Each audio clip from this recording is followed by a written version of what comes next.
Alhamdulillahirabbil alamin wassalatu wassalamu ala asyrafil anbiya'i wal mursalin wa ala alihi wa sahbihi ajma'in. Subhanaka la ilma lana illa ma 'allamtana innaka antal alimul hakim. Wala haula wala quwwata illa billahil aliyil azim. Rabbi ishrah li sadri wa yassir li amri wa hlul 'uqdatam min lisani yafqahu qawli. Allahumma 'allimni ma jahiltu wa zakkirni ma nasitu, amma ba'd. Yang dikasihi tuan-tuan imam, tuan-tuan Bilal, tuan-tuan Siap, pengurusi surau, ahli jawatan kuasa surau, para asatizah, para alim ulama, tuan-tuan guru, hadirin hadirat muslimin muslimat ini kasih Allah sekalian. Alhamdulillah, syukur kita kepada Allah Subhanahu wa taala dengan limpah kurnia waktu yang Allah berikan kepada kita, dapat kita sama-sama hadir pada malam ini untuk sama-sama mengerjakan solat maghrib berjemaah. Seterusnya Allah memberikan sedikit kelapangan waktu kepada kita untuk duduk sama-sama lepas maghrib mendengar kuliah tazkirah maghrib pada malam ini. Moga-moga ia menjadi bekal amal saleh yang boleh kita tunjuk depan Allah Subhanahu wa taala ketika mana kita dihisab di hari akhirat kelak nanti, insya-Allah. Amin. Muslimin muslimat hadirin hadirat yang kasih sekalian, ni musim AJK baru naik, dah naik lah AJK baru. Tahniahlah kepada AJK baru yang terpilih, barisan saf kepimpinan yang baru, dan segala tahniah juga kepada AJK yang lama yang telah berkhidmat dengan masjid, dengan surau ni. Dia tak habis, dia pusing tu lah orang ni, hak ni naik, hak ni turun, hak ni naik, hak ni turun kan. Kita saling membantu. Bila ada AJK baru, mungkin ada idea baru yang akan diangkat. Yang lama pun kita bantu kan, tukar-tukar portfolio tu. InsyaAllah kita doakan moga surau kita makin meriah, program-programnya, apa-apa yang boleh kita angkat lagi kan, untuk syiar Islam, untuk kesihatan dan ahli-ahli qaryah seronok untuk datang beribadat di surau kita, insyaAllah. InsyaAllah pada malam ini kita akan sambung pengajian kita menggunakan kitab Ulum Al-Quran karya Dr. Abdul Latif Muda dan Dr. Rosmawati Ali yang diterbitkan oleh Pustaka As-Salam. Ulum Al-Quran, ilmu-ilmu yang membicarakan tentang perbahasan Ulum Al-Quran. Dan kuliah kita yang terakhir di sini ialah pada 6 hari bulan 11 yang lalu. Bulan 12 tu saya ada program dekat luar, tak dapat hadir. Pada hari ini kita akan sambung. Kita berada pada muka surat 54 54. So kitab ni dia mempunyai beberapa bahagian ya. Dia ada bahagian pertama, dia membicarakan tentang konsep ulum Quran. Bahagian 2, metod dokumentasi Al-Quran. Kemudian bahagian 3, i'jaz Al-Quran. Jadi hari ini kita akan masuk bahagian yang C, bahagian C, bahagian yang ketiga, iaitu i'jaz Al-Quran. Bahagian pertama kita dah habis dah konsep ulum Quran, kita dah belajar ta'arif Quran, ruang perbahasan, ilmu disiplin ilmu dia. Bahagian B itu cara-cara sejarah dokumentasi Quran, zaman Nabi, sahabat, zaman tabi'in.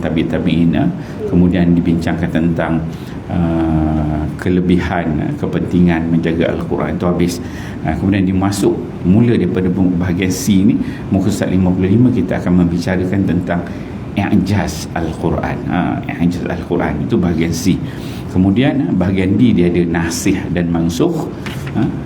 Bahagian D itu kita tak masuk lagi, habis. Kemudian dia akan masuk ada bahagian perbahasan, bahagian tafsir pula. Okey, muka surat 54, kita berada pada muka surat 54, bab yang kedua. 52 tu, muka surat 52 tu kita pengenalan tentang bahagian C, i'jaz Al-Quran. Dia apa ta'rif i'jaz Al-Quran, perkataan i'jaz itu dalam Al-Quran. Dia buatkan beberapa dah dalil kat situ. Kemudian kita masuk ni bab yang kedua, iaitu ta'rif i'jaz dari sudut bahasa dan juga istilah. Saya batuk sikit. Itu hujung 27 bulan 11 tu pergi pergi buat umrah lah, pergi ziarah ke Maghribi, ziarah ke Jordan, pergi Makkah, Madinah, buat umrah. Jadi balik ni sampai sekarang ni tak habis lagi batuk. Saya balik itu bulan pertengahan, ujung bulan 12, 19 hari kat sana. Jadi batuk ni biasalah, batuk tu tak hilang, macam-macam ubat dah doktor bagi. InsyaAllah dah boleh pelan-pelan sikit Okey, insyaAllah. Bab yang kedua, bab 2 itu ialah ta'rif i'jaz dari sudut bahasa dan juga istilah. Apa dia kata pengarang dia kata? Pengertian i'jaz. I'jaz ini secara bahasa lughawi dia sudut bahasa terminologi dia. Apa dia? Iaitu i'jaz berasal daripada bahasa Arab. I'jaz ni confirm dah daripada perkataan bahasa Arab. Daripada perkataan ajaza yu'jizu i'jazan mu'jizatan. Daripada perkataan ajaza yu'jizu i'jazan mu'jizatan. Bismillah. Jadi kalau kita mana-mana disiplin ilmu bila kita belajar, dia akan mula-mula takrif lah, pengenalan dari sudut bahasa kan. Jadi dia bawakan balik kata akar kepada perkataan i'jaz. Dia nak pergi kepada i'jaz, tapi dia bawakan kata akar tu dulu, nak memahami tentang mukjizat i'jaz Quran ini, yang bererti maksudnya ajaza ni maksud dia apa? Melemahkan. Ajaza, i'jaz, mukjizat. Ajuz, dia lemah, melemahkan. Membuktikan kelemahan, dia kata. Menetapkan kelemahan. Satu dia kata melemahkan, dia kata ajaza tu. Kemudian yang kedua disebut membuktikan kelemahan. Kemudian yang ketiga menetapkan kelemahan atau menjadikan tidak mampu. Maksudnya apa dia? Ajaza tu lemah. Bila disebutkan tentang i'jaz, kemukjizatan Al-Quran, dia ada sifat melemahkan. Maksudnya tak mampu. Tak mampu ni ditandingi. Okey. Ia selaras dengan firman Allah. Apa firman Allah dalam surah Al-Ma'idah ayat 31? Allah berfirman, qala ya waylata a'ajaztu an akuna mithla hadzal ghurab fa uwariya sawata akhi. Ini kisah Nabi anak Nabi Adam alaihi salam. Dia kata Qabil berkata, celakalah aku. Dia kata qala ya waylata, celakalah aku. Mengapa aku tidak mampu berbuat seperti burung gagak itu. Perkataan ajaztu, itu tidak mampu, perkataan itu Jadi dia ambil perkataan ni bila nak pergi kepada nak memahami teks tu, dia ambil daripada Quran sendiri. Perkataan tu ada dalam Al-Quran, maka dia jadi satu disiplin ilmu tentang mukjizat Al-Quran. Jadi nak faham tu perkataan i'jaz tu apa, dia suruh ambil perkataan dalam Quran sendiri. Kata tidak mampu berbuat seperti burung gagak itu, lalu aku dapat menguburkan mayat saudaraku ini. Ini cerita bagaimana Qabil dan juga Habil. Tuan-tuan dah biasa dengar lah macam mana Qabil dengan Habil ni duk berebut nak menikah. Yang Qabil ni dia nak menikah dengan dia punya pasangan dia, sedangkan dia yang mendapat arahan perlu pasangan silang. Yang Qabil, Habil dia jenis tawaduk, dia okey, dia follow. Akhirnya dia dibunuh, dikisahkan dibunuh abang dia. Kemudian berlakulah mati, tak tahu nak buat apa. So tak buat apa, jadi Qabil ni tak reti, dia tengok macam mana, sebab tak pernah. Inilah kali pertama kematian berlaku dalam kalangan manusia, kan? Manusia tak pernah mati lagi, ini kali pertama mati. Jadi bila nak mati tu nak buat macam mana? Dia dah bunuh, dia tak reti, tengok. Sampai satu ketika Allah Subhanahu Wa Taala hantarkan burung gagak. Ada 2 ekor gagak bergaduh. Kemudian satu dapat bunuh seekor. Kemudian dia tengok bagaimana apa yang gagak tu buat. Dia pergi ambil kawan dia yang dah dia bunuh tu, dia korek dia tanam. Yang tu yang dia kata tu, bila dia tengok burung gagak tu buat macam tu, Qabil dia kata, itu yang dia katakan, celakalah aku. Qala ya waylata, Qabil dia berkata ya waylata, celaka semua aku. Dia kata mengapa ajaztu an akuna misla hadzal qurab, kenapa aku ni tak mampu nak buat seperti mana burung gagak tu tanam, kan? Sepatutnya boleh tanam lah macam burung gagak tu buat. Macam mana aku boleh tak terfikir? Kata dia punya dalam pemikiran Qabil, kenapa aku tak terfikir boleh tanam macam tu, dia kata kan. Lalu aku dapat menguburkan mayat saudara. Jadi perkataan dekat sini syahid dia ialah perkataan ajaz tu. Jadi perkataan ajaz tu memberi maksud tidak mampu. Al-Maidah 31. Pada dasarnya mukjiz, mukjiz itu adalah Allah. Mukjiz ni dia yang melemahkan. Siapa yang melemahkan? Maksudnya yang melemahkan itu adalah Allah. Bila baca Quran itu dia melemahkan. Sebab Quran tu merupakan mukjizat. Jadi yang mukjiz tu yang melemahkan siapa dia? Allah. Dasarnya, asasnya sebenarnya yang mukjiz, yang melemahkan bila orang baca tak boleh nak lawan. Kontennya, isi kandungannya semua, itu adalah Allah sebagai mukjiz. Pada dasarnya mukjiz itu adalah Allah, yang menyebabkan selainnya menjadi lemah. So, selain pada Allah, bila dengar Quran tu jadi lemah. Manusia ke, jin ke, makhluk malaikat ke, semua makhluk jadi lemah bila dengar Al-Quran itu. Sebagai bentuk mubalaghah ni ataupun penegasan, satu bentuk kebahasaan, penegasan kebenaran berita, iaitu betapa lemahnya orang-orang yang didatangi Rasul untuk menentang mukjiz tersebut. Betapa lemahnya orang yang didatangi Rasul itu untuk menentang mukjiz tersebut. Maksudnya bila datangkan Quran, bila datangkan wahyu kepada para nabi ini, jadi orang yang nak menentang mukjizat tersebut, wahyu tersebut, kalam tersebut, semuanya tak mampu. Jadi lemah gitu. Ijaz yang ditarifkan oleh ulama dengan makna sudut istilah. Itu tadi sudut bahasa. Sudut bahasa dia pergi satu-satu, kemudian dia bawakan dalil pada Quran. Kemudian kita tengok pula takrif ijaz ini dalam kalangan ulama dia meletakkan takrif bagaimana. Dia kata ijaz yang ditakrifkan oleh ulama dengan makna sudut istilah, antaranya ialah, so bila dia pergi kepada makna di sudut istilah ni, maka adalah beberapa pandangan ulama, dia tak satu je. Sebab benda tu mukjiz, benda yang melemahkan tu, orang ni kata gini, orang ni kata ini, yang mana isi dia tak banyak beza lah, dekat-dekat. Yang tengok yang pertama dia kata, dia sebutkan i'jaz ataupun disebut sebagai mukjizat. So pendapat yang pertama dia samakan antara perkataan i'jaz ataupun mukjizat. So dia letak sekali i'jaz dengan mukjizat tu, dia letak sekali. Dia kata i'jaz ataupun mukjizat ni memberi maksud sebuah perkara luar biasa. Dia mesti ada elemen luar biasa. Sebuah perkara, satu perkara yang luar biasa yang muncul pada diri seorang yang mengaku Nabi dan Rasul, yang tidak mampu dilakukan oleh sesiapa yang mengingkarinya sebagai mukjizat. Contoh Nabi, dia boleh belah bulan, sebagai mukjizat. Asas begitu. Itu yang pertama. Yang kedua dikatakan i'jaz ini kalau menurut Suyuti pula. Apa kata Suyuti? Dia kata perkara yang menyalahi adat. Dia kata amrun khariqunil adah. Dia kata perkara yang menyalahi adat yang disertai dengan mencabar. Satu perkara yang menyalahi adat. Poin dekat situ kata Suyuti. Maksudnya kalau kita bakar, ambil api, kita bakar, terbakar kan. Ambil kertas, ambil api, kita bakar, mesti terbakar. Itu adatnya begitu. Tapi apabila dia kata menyalahi adat, maksudnya bila bakar dia tak mahu terbakar. Kan?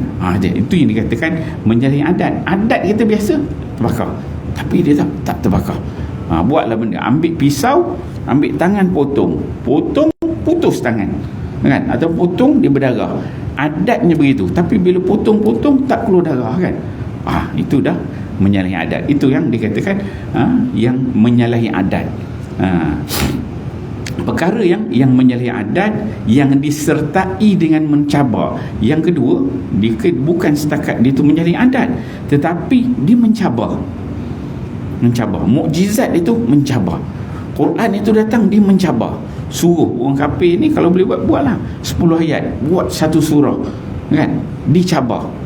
Satu, dari sudut bahasa nak buat macam ayat Quran tu sendiri, mereka tak mampu, walaupun mereka dari sudut bahasanya tinggi, kehebatan, dari sudut dia punya sakafahnya, kebudayaan dia tinggi, syairnya pandai, berprosanya, berpuisi pandai, tapi nak suruh buat macam Quran tak mampu, kan?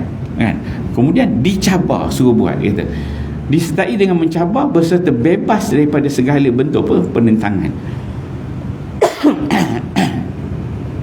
Disertai dengan mencabar, berserta dengan yang ketiga, bebas daripada segala bentuk penentangan. Tak ada yang mampu menentang mukjizat tersebut. Pertama, dia datangkan perkara yang mencari adat, kemudian benda tu mencabar. Bila dicabar, hasil daripada cabaran tersebut memang tak ada siapa yang boleh tentang. Itu kata Suyuti. Ada 3 poin kat situ dia tahu, iaitu memperlihatkan kelemahan orang Arab terhadap mukjizat Al-Quran dan kelemahan orang-orang yang datang sesudah mereka. Kelemahan orang Arab sendiri pun dengan mukjizat Al-Quran tu tak dapat nak lawan, cabar tak boleh sahut cabaran tu, nak buat pun tak boleh. Bukan setakat orang Arab, zaman Nabi tu sampai sekarang ni tak ada orang boleh buat. Adalah yang kata Nabi-Nabi palsu buat surah apa nama ni, dia buat surah Al-Fil, surah cerita tentang gajah, kan, ada cerita tentang katak, kan, tapi semuanya tak jadilah. Okey.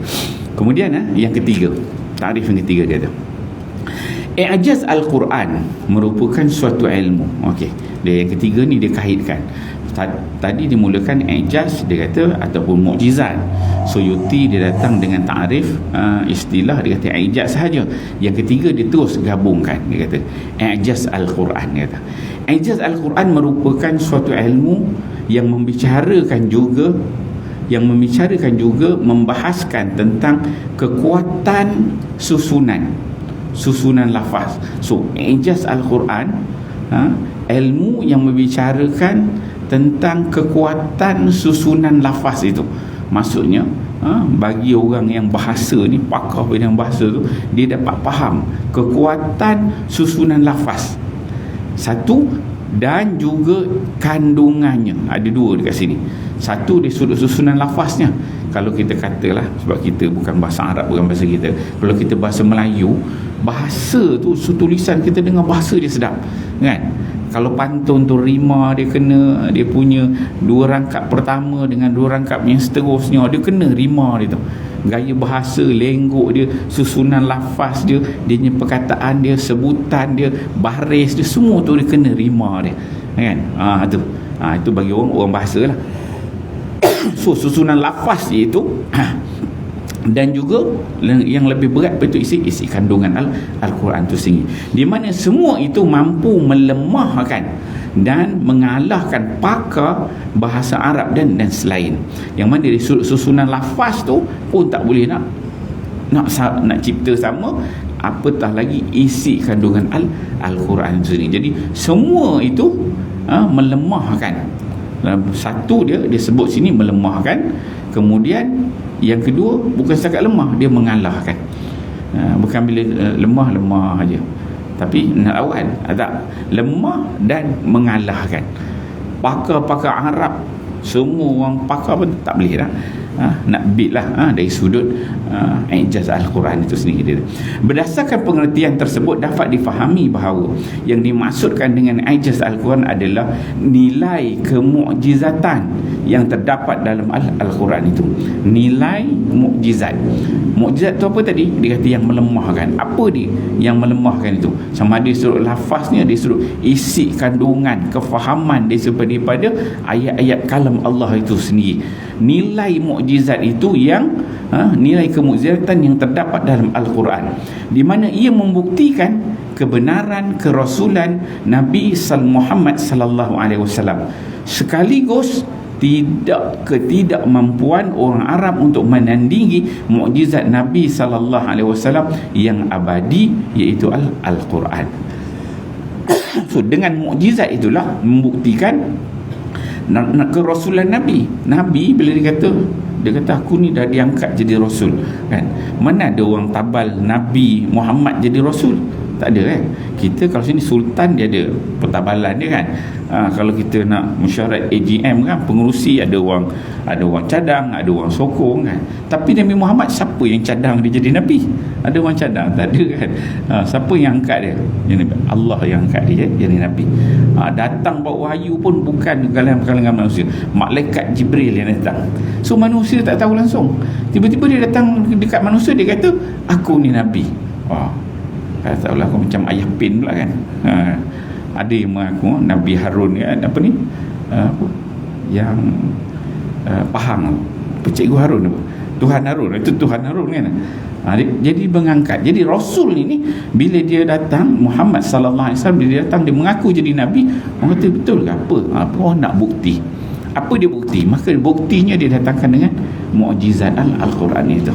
Maka bila datang mukjizat itu, disebutkan itu bukan kalam dia tapi kalam Allah. Bila kalam Allah, kalau boleh cabar. Dan Nabi sendiri pun dia tak mengaku kalam dia. Nabi sendiri pun dia tak mengaku kalam dia. Dia kata apa yang dia bawa ni kalam Allah. Apa yang dia cakap itu hadis. Yang dia bawa wahyu tu itu kalam Allah. Allah punya kata-kata. Kalau mampu, okey, buat, cabar kan. Begitu So itu sebagai bukti kebenaran Nabi sallallahu alaihi wasallam sebagai rasul. Sekaligus ketidakmampuan orang Arab untuk menandingi mukjizat Nabi yang abadi. Maksudnya mukjizat tu bukan sifatnya sementara. Quran ini mukjizat dia memang abadi, kekal, betul sampai hari kiamat.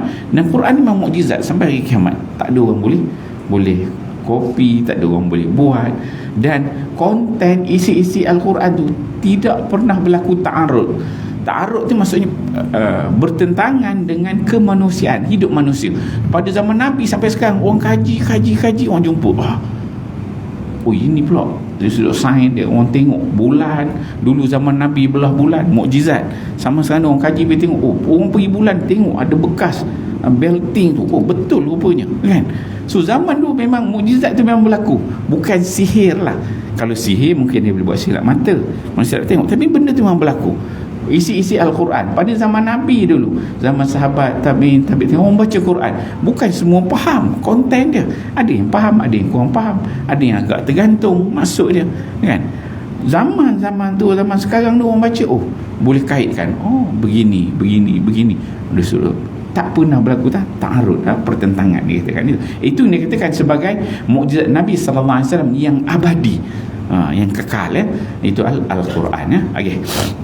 Habis situ. Okey, kita tengok habis bahagian takrif ijaz bahasa dan istilah, kita masuk kepada mukjizat Al-Quran itu sendiri Kata pengarang, Al-Quran yang berasal daripada Allah dan diturunkan kepada Nabi Muhammad sallallahu alaihi wasallam sebagai utusannya adalah sebahagian daripada mukjizat untuk utusan Allah kepada manusia. Kata pengarang dia, Al-Quran yang berasal daripada Allah turunkan kepada Muhammad itu sebagai utusan adalah sebahagian daripada mukjizat. Maksudnya mukjizat yang Allah turunkan, berikan pada Nabi itu ada pelbagai bentuk. Manakala Al-Quran ni sebagai sebahagian sahaja. Ada mukjizat pada nabi-nabi sebelum, Nabi Musa, Nabi Isa. Tiap-tiap nabi tak ada mukjizat yang Allah berikan sebagai seorang rasul, dan mukjizat dalam bentuk wahyu, dan ada mukjizat yang lain-lain. Mukjizat pada tongkat Nabi Musa. Maka Quran ini merupakan sebahagian sahaja, sebahagian daripada mukjizat untuk utusan Allah kepada manusia sebagai bukti kebenaran apa yang Quran ni sebahagian sahaja, bukan keseluruhannya pada Quran itu, tidak. Okey. Kemudian kata pengarang, justru i'jaz Al-Quran merupakan suatu kekuatan, keunggulan dan keistimewaan. Dia kuat, kemudian dia juga unggul dan juga istimewa yang dimiliki oleh Al-Quran, yang menetapkan kelemahan manusia, yang mana dengan i'jaz Al-Quran itu yang hebat, yang kuat, yang unggul, dia melemahkan manusia, sama ada secara terpisah maupun berkumpulan. sama ada kita ambil ayat Quran tu sikit-sikit ke ataupun banyak ke, segala bentuk yang berkait dengan Al-Quran itu dia adalah mukjizat.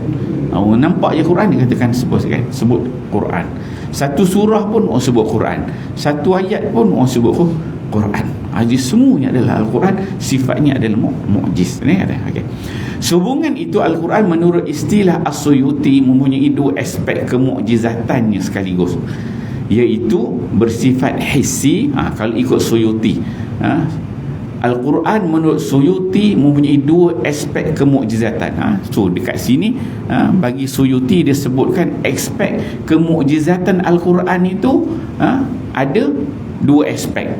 Dari sudut aspek mukjizat tadi dia pergi aspek dari sudut ta'rif, dari sudut istilah, itu Suyuti bawa. Kemudian dekat sini Suyuti dia bawa pula dua aspek kemukjizatan Al-Quran sekaligus. Apa dia kata Suyuti? Iaitu bersifat hissi dan maknawi. Bersifat hissi dan juga maknawi. Apa dia? Di mana selain mampu ditangkap secara hissi, Al-Quran juga dapat difahami oleh akal dan ia tidak dibatasi oleh suatu tempat atau masa tertentu dari sudut isi kontennya dan juga dari sudut maknanya. Sudut hissinya, makna dan juga sudut konten makna, tidak selain di mana selain mampu ditangkap secara hissi, kita boleh faham benda teks Al-Quran itu dari sudut teks boleh kita fahami, dan di sudut maknanya pun boleh juga difahami oleh akal. Maksudnya kita rasional, kita boleh terima, dan ia tidak dibatasi oleh suatu tempat dan juga masa. Dari sudut rohaninya boleh difahami, dari sudut jasmani juga boleh difahami, dari sudut luaran boleh difahami, dari sudut maksud dalaman juga boleh difahami. Kalau tadi dia kata dari sudut teksnya boleh difahami, dari sudut maknanya juga boleh difahami, kata. Oleh itu Al-Quran dapat dikategorikan sebagai mukjizat kerana beberapa faktor. Antaranya yang utama ialah kata pengarang kata oleh itu Quran dapat dikategorikan sebagai mukjizat kerana beberapa faktor yang utama. Yang pertama disebut Al-Quran membawa cabaran kepada manusia. So Al-Quran ni dia mencabar. Yang pertama, Quran ini dia mencabar manusia untuk membuktikan kebenarannya.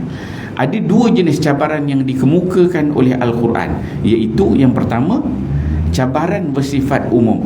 Cabaran yang Allah datangkan Al-Quran bersifat umum. Apa dia? Allah Ta'ala dan pengarang dibawakan surah Al-Isra ayat 88. Qul la in ijtama'atil insu wal jin ala ayyatu bimisli hadzal Qur'an la ya'tuna bimislihi walau kana ba'dhum li ba'dhin zahira. Katakanlah, sesungguhnya jika manusia dan jin berkumpul untuk membuat yang serupa Al-Quran ini, niscaya mereka tidak akan dapat membuat yang serupa dengan dia, sekalipun sebahagian mereka menjadi pembantu bagi sebahagian yang lain. Qul la in ijtama'atil insu wal jin ala ayyatu bimithli hadzal Qur'an la ya'tuna bimithlihi walau kana ba'dhum li ba'dhin zahira. Kalau manusia dan juga jin combine, kenapa Allah Ta'ala sebut jin dan juga manusia, tapi Allah Ta'ala tak sebut malaikat, kan? Sebab yang kena taklif ni dia manusia dengan jin ni je. Yang wama khalaqtul jinna wal insa liya'budun, dua makhluk Allah, jin dan juga manusia. Dan bila datang ayat Quran ni, kalau tuan-tuan tengok, katakanlah sungguhnya jika manusia dan jin boleh berkumpul nak buat macam Quran itu, tolong menolong di antara manusia dengan jin, niscaya tak boleh buat. Tengok dia punya bahasa dia tu cerita tentang jin. Tengok kalau Tuhannya bahasa, sebab pencipta Khalik cerita tentang makhluk. Kalau kita cerita, pernah orang sembang cerita tentang jin sampai peringkat itu, kita bahasa pun perisa, nak belajar antara manusia. Kita tak cerita pun antara kita ni dengan jin, kan? Tapi level Quran ini, sebab Tuhan itu Khalik, jadi dia tahu yang kena taklif ni adalah manusia, dan satu lagi makhluk dia adalah jin. Kalau jin tu pun cerdik ke, pandai tahap mana sekalipun, hebat bagaimana dia pun, kalau combine, cari buat kerjasama nak buat macam Quran, memang tak boleh buat. Dia kata okey, Al-Isra ayat 88. Di mana cabaran ini bersifat kekal. Itu yang dikatakan tadi, cabaran ini bersifat kekal semenjak zaman Nabi SAW hingga akhir nanti. Seterusnya ia berlaku untuk semua manusia di setiap tempat. So maksudnya cabaran itu bukan setakat manusia je, tapi kerasulan Nabi bawa Quran itu, Allah Ta'ala cabar manusia dan cabar juga makhluk bernama jin. Kalau boleh buat macam Quran. Jin pun surrender, kan, angkat tangan. Tapi kalau tak ada, kita dengar cerita, kalau dalam kalangan manusia ni ada yang cuba jadi bawa agak wahyu. Musailamah Al-Kazab, dia buatlah tiru ayat-ayat Quran. Tapi kita tak dengar ada alam jin yang cuba tiru macam Al-Quran. Tak tahulah kalau ada mentera-mentera jin pula, kan, mentera, kan, baca, kan. Okey, itu yang pertama. Yang kedua, cabaran bersifat khusus. Tadi bersifat umum. Yang kedua, cabaran bersifat khusus. Apa di firman Allah? Falyatu bihadithin mithlihi in kanu sadiqin. Surah At-Tur ayat 34. Apa kata Allah? Maka hendaklah mereka mendatangkan kalimat semisal Al-Quran itu jika mereka orang-orang yang benar. Dia kata, maksudnya kalau ada kemampuan buat ayat-ayat ini secara khusus. Kalau boleh buat, kalau yang pertama tadi, qul la inijtama'atil insu wal jin, manusia jin kumpul buat macam Al-Quran secara umum, dia kata memang tidak boleh, la ya'tu nabi misli secara umum. Tapi yang kedua ni secara khusus, Allah Ta'ala sebut secara khusus, falyatu bihadithin mithlihi, buatlah seumpama Al-Quran itu, yang mana dia ada konten macam mana tadi, isinya mukjizat. Satu dari sudut bahasanya, kemudian dari sudut isi kandungannya yang melemahnya. Kalau mampu datangkan semisal dengannya, maka hendaklah mereka mendatangkan kalimat semisal Al-Quran itu jika mereka orang-orang yang benar.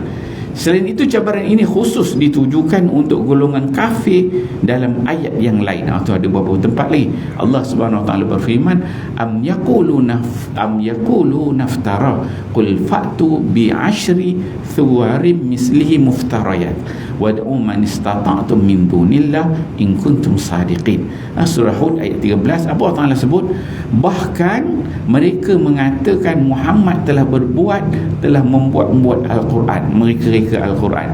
Katakanlah, kalau demikian, kalau betul lah Muhammad ni buat Quran tu, dia reka sendiri, dia cipta sendiri, dia kata, maka Allah Ta'ala kata, datangkanlah 10 surah yang dibuat yang menyamai Al-Quran itu, dan panggillah orang-orang kamu sanggup memanggilnya selain Allah jika kamu memang orang-orang yang benar. So panggil orang kamu, orang kafir, buat serupa dengan ayat Al-Quran. Berapa Allah Ta'ala sebut? Bi'ashri suar, buat 10 surah seumpama Al-Quran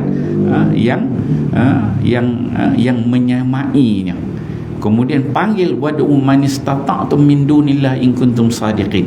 Panggil siapa-siapa yang kamu boleh panggil, cuba buat, cipta macam itu, in kuntum sadiqin, sekiranya kamu orang yang benar. Sebab apa kamu yang benar? Sebab tadi kamu kata Muhammad dia buat sendiri Quran. Kalau kamu benar, kamu cuba buatlah kalau mampu. Muhammad pun sendiri dia tak ngaku, dia tak kata ini bukan kalam dia, dia kata ini memang kalam Allah. Yang pada dia tu hadis, yang ni kalam Allah, memang dia kopi Jibril bawa tu rupa dia, kan, memang kalam Allah. Dan Nabi tak ngaku, dia tak kata pun kalam dia, dia memang katakan kalam Allah. Tiba-tiba kamu kata Muhammad buat, cubalah buat kalau kamu yang benar. Maka itu menampakkan kelemahanmu. Musyrikin Mekah dia tak mampu untuk lawan, ya. Okey, itu yang pertama. Kemudian yang kedua, faktor yang kedua yang dikatakan Al-Quran itu sebagai mukjizat. Yang kedua ialah kelemahan manusia membuktikan kebenaran Al-Quran. Banyak pihak berusaha untuk menyahut cabaran Al-Quran ini, iaitu semenjak zaman Musailamah Al-Kadzab sampai orientalis dan juga etis, di mana mereka berusaha berbagai cara untuk menentang cabaran Al-Quran tersebut. Sebagai contoh, dia buat sini membuat surah baharu seperti yang dilakukan Musailamah Al-Kadzab. Dia membuat surah Difda, tu kata surah Katak tadi, atau Katak yang ingin meniru surah Al-Fil ataupun surah Gajah. Selain itu, usaha mempropagandakan bahawa Al-Quran ciptaan Rasulullah sallallahu alaihi wasallam atau mengubah kandungan Al-Quran. Tengok ada beberapa poin kat sini. Satu tadi pengarang disebutkan yang faktor menunjukkan bahawa Al-Quran itu adalah sebagai mukjizat. Dia katakan bahawa cabaran supaya boleh dibuat sama macam Al-Quran itu, dia kata membuat surah baru. Dia bawakan kisah contoh Musailamah Al-Kadzab. Saya pernah ceritakan Musailamah Al-Kadzab ni di zaman Abu Bakar As-Siddiq. Zaman Abu Bakar dia tak nak bayar zakat, masuk golongan yang riddah. Kemudian Abu Bakar diserang, hantar bala tentera, akhirnya Musailamah Al-Kadzab dia mati lah. Okey, itu satu, maksudnya cabaran suruh pun macam Quran itu tak mampu. Kemudian ada yang buat surah Difda, surah Katak, cerita tentang gajah, telinga panjang, belalai panjang, telinga besar, ekor kontot, kan. Itu semua cubaan yang dibuat oleh orang kafir, dia kata. Kemudian selain itu, usaha kalau nak tiru, nak buat tak boleh. Apa pula dibuat? Dia kata selain itu, usaha mempropagandakan bahawa Al-Quran ciptaan Rasulullah. Dibuat propaganda bahawa yang cipta Quran ini ialah Nabi sallallahu alaihi wasallam. Nabi yang buat dengan bahasa Nabi sendiri, bukan daripada kalam Allah, bukan wahyu. Atau dibuat satu lagi spek, mengubah kandungan Al-Quran. Apa dia? Quran tu dah ada, tiru tak boleh, tapi cuba edit, ubah itu, ubah ini, kan. Dia tak jadi yang asal. So ada 3 poin situ. Satu, cuba tiru, tak boleh. Kemudian buat propaganda bahawa Rasulullah itu yang cipta Quran. Yang kedua. Yang ketiga, cuba buat ubah ayat-ayat Al-Quran itu. Tapi tak boleh nak ubah. Sebab Quran ini dia dah dijanji oleh Allah, inna nahnu nazzalna dzikra wa inna lahu lahafizun. Allah Taala dah janji, Allah Taala kan pelihara Al-Quran tu, dia terus akan terpelihara. Tak boleh nak ubah sikit. Tuan-tuan, kau tengok semayang kat Masjidil Haram tu, kat Mekah, kalau imam tersilap sikit dah 30 juzuk, kita tak hafal pun. Kalau orang yang tak hafal tu orang biasa, jemaah biasa tu. Tapi bila dia baca silap je, tengok belakang punya ramai. Sekarang ni tengok ramai, banyak Muhammad Tafiz kan, baca silap sikit je imam, tersalah perkataan, semua orang punya ramai yang hafalan Al-Quran. So mana mungkin boleh nak diubah oleh orang kafir ni. Itu yang kedua. Kemudian yang ketiga, jadi siapa yang dapat menyahut cabaran Al-Quran itu, di mana sehingga kini Al-Quran tetap seperti bentuknya asal, sebagaimana yang diterima oleh Rasulullah sallallahu alaihi wasallam daripada Jibril. Antara lain qiraat sab'ah. Pengarang dia bawakan contoh ni, antara lain dia bawa contoh, nak sebutkan tak mampu sahut cabaran itu, kekal bentuknya sampai sekarang. So dia bawakan contoh, antara lain dia kata qiraat sab'ah, qiraat 7, atau qiraat 7, tentang bagaimana cara Nabi sallallahu alaihi wasallam membaca Al-Quran hingga kini tetap terjaga dan diikuti oleh sebahagian kaum muslimin dengan sanad cara membacanya yang sampai kepada Rasulullah sallallahu alaihi wasallam. Itu memang rare. Baca dengan sanad sampai kepada Nabi sallallahu alaihi wasallam, dan bacaan tu memang begitu bentuk bacaannya. Contohlah kita biasa Quran, kita baca riwayat Hafs kan, Hafs Asim. Bila kita baca tu, dia bukan banyak. Imalah ada beberapa tempat, ada satu tempat je. Taklil ada beberapa tempat. Bila ada baca tashil, taklil ada, tashil ada, jami Imalah Raum ada beberapa tempat kan? Sikit dia ada. Dan orang akan baca memang itulah riwayat dia, orang tak ubah dekat tempat lain kan. Bentuk bacaan dengungnya, panjangnya, pendeknya kan. So semua tu memang baca ikut spek bagaimana Nabi sallallahu alaihi wasallam baca. Itu baru satu wajah bacaan. Kalau wajah-wajah lain ni ialah riwayat lain. So setiap satu tu memang ada turuk, ada sanad dia, ada riwayat dia sampai kepada Nabi sallallahu alaihi wasallam, dan tak boleh nak dipertikaikan. Terpeliharanya Quran tu dari sudut bacaan, bukan dari sudut tulisan. Kalau ada tulisan aja kita tak boleh nak baca, sebab dia bacaan dia bunyi tu kena ambil musalsal, ada sanad sah sampai kepada Nabi sallallahu alaihi wasallam. So dia kena ada, sebab dia bentuk bunyi. So bunyi tu pun dipelihara. Bukan kalau tuan-tuan kalau baca hadis tu dia bentuk tulisan kan, untuk tulisan hadis ni, hadis Bukhari tengok kan, kita baca mana ada, kalau hadis tu sampai orang petikan ni baris ke atas ke bawah ni kan, itu orang akan pergi kepada ahli bahasa nak jadikan dia ni fi'il ke fa'il ke maf'ul ke kan, sifat mausuh ke na'at man'ud ke kan, dia akan pergi kepada situ. Itu kalau tengok, kalau tak berpuas hati. Tapi kalau Quran orang tak boleh petikai, bunyinya imalah macam itulah, majriha ke majraha, tengok riwayat yang dia baca kan, orang tak petikai, memang begitu Quran tu diturunkan. Tu ayat tu mukjizat begitu. Okey. Bahkan ramai kaum muslimin yang hafaz Al-Quran di seluruh muka bumi, sebagaimana firman Allah Subhanahu wa taala, inna nahnu nazzalna dzikra wa inna lahu lahafizun. Sesungguhnya kamilah yang menurunkan Al-Quran, dan kami, kata Allah SWT, akan memastikan bahawa Al-Quran itu terus terpelihara. Okey. Ulama menjelaskan sebahagian cabaran yang dikemukakan oleh Allah di dalam Al-Quran untuk membuktikan bahawa Al-Quran sememangnya kitab suci daripada Allah dan bukannya ciptaan manusia. Itu boleh kita fahami. Ulama menjelaskan sebahagian cabaran yang dikemukakan oleh Allah dalam Al-Quran untuk membuktikan bahawa Al-Quran sememangnya kitab suci. So mukjizat yang datang itu, yang mana mukjizat itu sifatnya mencabar. Datang mukjizat ini mencabar, datang mukjizat ini dicabar lagi, dicabar. So cabaran itu semua nak membuktikan bahawa Quran ni memang kitab suci daripada Allah Subhanahu Wa Taala, bukan manusia yang buat. Kalau manusia buat mesti tak mampu, sebab dia bukan berada pada level manusia. Manusia ni otak dia boleh fikir sampai satu tahap aja, dia tak boleh fikir beyond tu, tak boleh. Kita boleh nampak langit, tapi atas langit tu kita tak boleh nampak. Kita boleh cakap begini, kita boleh nampak depan ni, tapi kita tak boleh cakap dengan makhluk nama dia jin.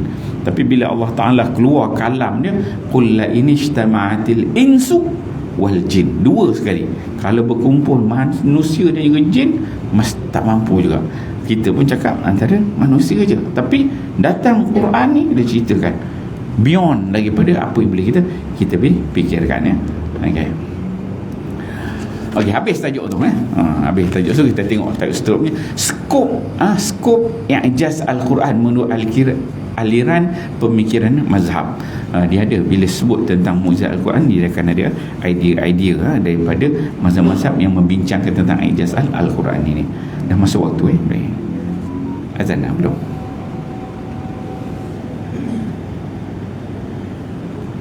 Bagi depan azan.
Muslimin dan hadirat yang dikasihi sekalian, alhamdulillah malam ini kita membicarakan tentang tajuk berkaitan dengan i'jaz al-Quran, iaitu kemukjizatan al-Quran. Dan malam ini kita bicarakan tentang ta'rif i'jaz itu dari sudut bahasa dan juga istilah. Apa yang didatangkan oleh pengarang, apa dikatakan i'jaz, mukjiz itu apa? Mukjiz itu ialah Allah itu sendiri yang melemahkan. Mukjizat itu bagaimana?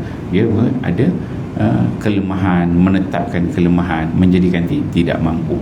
Kemudian didatangkan dengan ta'rif dari didatangkan ayat Quran. Qala ya wailata a'jaztu an aku, ada buatan a'jaztu dalam Al-Quran. So diambil itu sebagai asas nak memberi makna kepada mukjizat itu. Kemudian didatangkan makna dari sudut istilah pula, secara umum i'jaz dan juga mukjizat itu apa dia, benda yang luar biasa. Kemudian i'jaz menurut Suyuti pula, Suyuti dia kata apa tadi, ada 3 poin: menyalahi adat, mencabar, dan juga orang tak boleh nak tentang dia. Okey. Kemudian didatangkan dengan i'jaz tu secara umum, maksud isi kandungan mukjizat Al-Quran itu melemahkan. Okey, kemudian bab ketiga tu mukjizat Al-Quran, baru dia masuk kepada tajuk mukjizat Al-Quran. Apa dia? Al-Quran itu berasal daripada Allah dan dia sebagai mukjizat melemahkan, membuktikan kebenaran kerasulan Nabi sallallahu alaihi wasallam. Kemudian datang pandangan daripada Suyuti apabila membicarakan tentang mukjizat Al-Quran. Suyuti disebut ada 2 aspek. Mukjizat ini sama ada mukjizat itu hissi, luaran yang boleh kita nampak, ataupun di sudut maknawi, sudut dalaman. Hissi yang jelas kita nampak. Contoh tongkat Nabi Musa, nampak mukjizat hissi, kan. Kalau maknawi tu dia perlu kepada pengamatan hati, perlu pada tadabbur, baca makna di sebaliknya, maknawi. Hissi yang jelas dia nampak itu. Kemudian disebutkan itu Quran ini dikategorikan sebagai mukjizat. Ada faktor-faktor dia apa dia? Dibawakan faktor itu yang berbentuk cabaran mukjizat itu. Maka ada mukjizat, ada cabaran yang Allah sebut secara umum. Secara umum suruh manusia jin kumpul buat baca Quran, tak mampu. Kemudian ada cabaran bersifat khusus dalam mukjizat tu. Mukjizat Al-Quran itu, faktu bihadithin misli, datangkan dengan seperti mana ayat Al-Quran itu sendiri, teks Quran. Mula tadi secara umum suruh kumpul buat, tak mampu. Datang pula buat satu-satu. Datang ayat Quran pula suruh buat 10 surah pun tak mampu. Kemudian pengarang disebutkan apa poin yang kedua dia. Disebutkan faktor kedua, kelemahan manusia itu sendiri untuk membuktikan kebenaran Al-Quran itu. Bagaimana nak lawan, cuba buat sahut cabaran Musailamah Al-Kazab. Dia buat surah apa nama dia? Surah Kata, surah Difda. Cuba buat, tak mampu nak buat. Kemudian dia bukti kali yang ketiga, tak ada siapa yang boleh nak sahut cabaran Al-Quran itu. Dia buat contoh lain. Contoh dia katakan qiraat sab'ah. Quran tu diturunkan dengan berbagai bentuk riwayat, semuanya terpelihara. So datang ayat Al-Quran surah Al-Hijr, ayat yang ke-9, inna nahnu nazzalna dzikra wa inna lahu lahafizun. Walaupun Quran itu dia ada banyak pelbagai riwayat, tapi dia tak pernah berlaku ta'arud, pertentangan di antara satu ayat dengan ayat yang lain. Maknanya dari sudut maknawi pun dia tak berlaku pertentangan, ya. Okey. Kemudian kita ambil sikit sini, ya. Skup i'jaz Al-Quran menurut aliran pemikiran mazhab. So dalam membincangkan tentang i'jaz, kemukjizatan Al-Quran ini, dia ada beberapa mazhab yang mempunyai pandangan sendiri tentang mukjizat Al-Quran itu. Kita tengok sini, ya. Satu, Al-Quran merupakan mukjizat abadi Nabi Muhammad sallallahu alaihi wasallam. Justru tidak hairan jika Al-Quran sentiasa dibaca, dikaji dan diteliti. Okey, dia buatkan pendapat yang umum, dia kata secara umumnya i'jaz Al-Quran mengemukakan 3 aspek utama. Apa dia? 3 aspek utama, iaitu kemukjizatan Al-Quran sudut fasahah dan juga balaghah. 3 aspek utama secara umum i'jaz. Dia katakan mukjizat Al-Quran itu ada 3 aspek utama. Aspek apa? Yang pertama dia katakan sudut fasahah dan juga balaghah, bahasanya, kefasihan bahasa, penerangan yang ada pada Al-Quran itu yang pertama. Yang kedua di sudut susunan dan juga gaya bahasa ayat-ayat Al-Quran itu yang kedua. Dan yang ketiga serta isi kandungan. Yang ketiga isi kandungan pada teks Al-Quran itu sendiri. Itu dikata secara umum. Secara umum bila kita membincangkan tentang i'jaz Al-Quran, kemukjizatan Al-Quran, ada 3 aspek yang boleh kita tengok bila membincang tentang mukjizat i'jaz Quran. So ada 3 aspek. Aspek pertama fasahah dan juga balaghah, kefasihan bahasa itu sendiri, kemudian balaghah, penerangan yang ada pada bahasa tersebut. Kedua, aspek susunan perkataan, ayat dia, gaya bahasa, lengguk, itu juga mukjizat. Dan yang ketiga ialah isi kandungan. Biasanya kita orang Melayu ni, aspek pertama, kedua ni kita kena go lah. Kita bukan orang Arab kan. Cuma kita yang ketiga tu kita boleh faham, isi kandungannya. Tengok miracle kan. Dia mencabar, kemudian yang amrun khariqun lil adah, mencari adat. Yang ketiga tu biasa kita tengoklah. Okey. Mana Al-Qattan mengemukakan 3 pendapat tentang mukjizat Al-Quran.